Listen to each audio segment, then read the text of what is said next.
Operation सिंदूर की कामयाबी के बाद कांग्रेस पार्टी और सारा विपक्ष मोदी सरकार को इसका फ़ायदा लेने नहीं देने वाला है, क्योंकि मोदी सरकार को घेरने के पीछे पड़ गई है पूरी विपक्ष।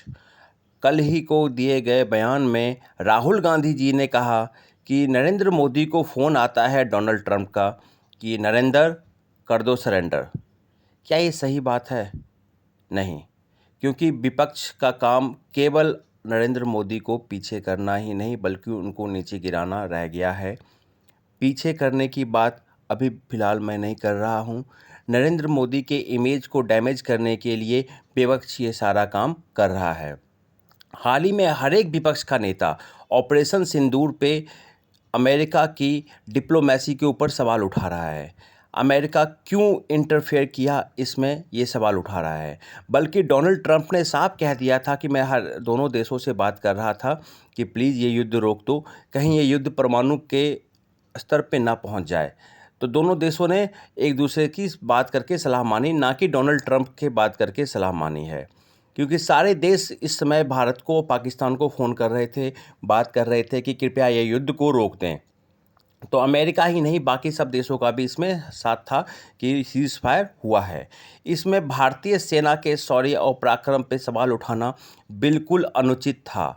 और कल के दिए गए बयान से तो एक तरह से हद ही पार हो गई कि इंडिया ने सरेंडर कर दिया पाकिस्तान के सामने।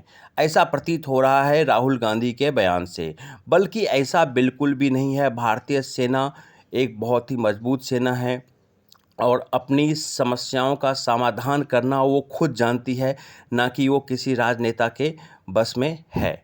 वो किसी न किसी माध्यम से अपना बदला पूरा लेती है। ये इतिहास ने देखा है, इतिहास गवाह है इसका। कोई प्रधानमंत्री और किसी के कहने पे वो सरेंडर नहीं कर सकते। हाँ, ये है कि जीतने के बाद सीज़ फायर ज़रूर कर सकते हैं, जैसे ऑपरेशन सिंदूर में हुआ था। पाकिस्तान को धूल चटाया, उनके टेररिस्ट ठिकानों को ख़त्म किया, फिर जाके बोला ठीक है कोई बात नहीं, अब हम लड़ाई नहीं चाहते हैं क्योंकि आपका बहुत नुकसान भी हुआ है।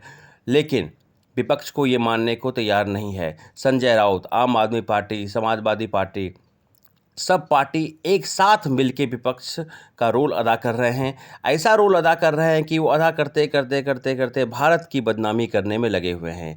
भारत का जो डेलीगेशन फ़ॉरेन गया हुआ है उसको भी इसका जवाब देना बहुत मुश्किल पड़ रहा है कि आपका विपक्ष तो कुछ और कह रहा है और आप यहाँ कुछ और कह रहे हैं।